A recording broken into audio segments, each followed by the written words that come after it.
Welcome to the deep dive. Today we're tackling a really interesting document. Yeah. What do we got? It's the Nebraska Cybersecurity Network for Education's Cybersecurity Framework Implementation Examples from April 2025. NCNE. Okay. So looking at how schools are actually doing cybersecurity. Exactly. Think of it as getting the inside track on how they're putting controls into action. Right. We've got excerpts from this document. We do. And the goal really is to understand how schools are implementing these vital cybersecurity measures. They use a 4-level scoring system. Okay. Yeah. I remember that framework. So we'll be looking at practical examples that kind of illustrate these levels. That's the plan, making those sometimes abstract security ideas a bit more concrete. Good stuff.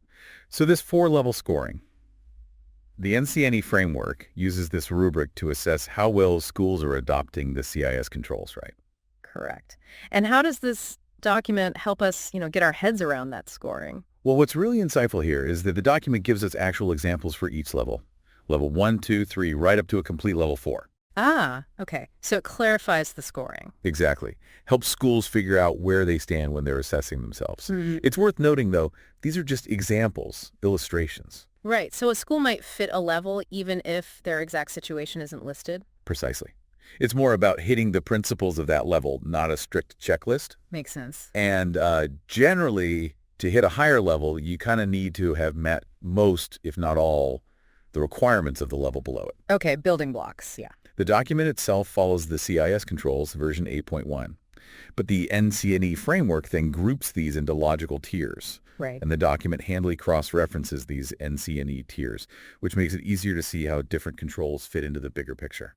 All right, that gives us the lay of the land. So let's dive into some specifics. Looking at particular controls and how they're implemented at these different levels. Sounds good. Where should we start? Let's start with CIS Control 1, Inventory and Control of Enterprise Assets. And maybe drill down into 1.1. Establish and maintain detailed enterprise asset inventory.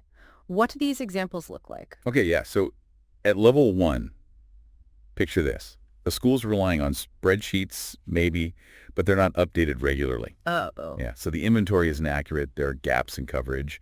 The level 1 rubric basically just says no comprehensive inventory of enterprise assets exists. Wow, that really underscores that fundamental idea, doesn't it? You can't protect what you don't know you have. Exactly. It's not just messy. It creates blind spots for attackers. Definitely a shaky foundation. So Yeah. How does a school start climbing up? What does level 2 look like for this?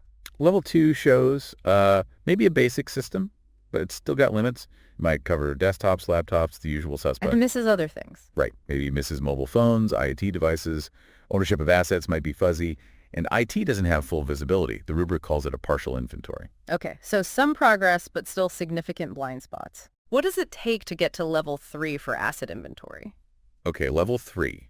Now the school is starting to include those mobile and IoT devices in their inventory.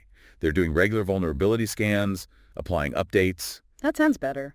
It is, but the catch is the inventory itself might still only get reviewed and updated, infrequently. Ah, so the data could still be stale. Potentially. Hmm. The level 3 rubric says basic inventory with required fields, infrequent updates. So more comprehensive, but maybe relying on older info. Got it. And finally, level 4, what does a complete inventory look like in practice? Level 4 is where things get pretty robust. You see a comprehensive system, maybe using mobile device management MDM for real-time updates. Automation? Yeah. Ownership for every asset is crystal clear. IT has visibility into pretty much everything connected. And regular reviews keep it accurate. So moving from manual, infrequent updates to something more continuous and automated, that makes a lot of sense. Okay.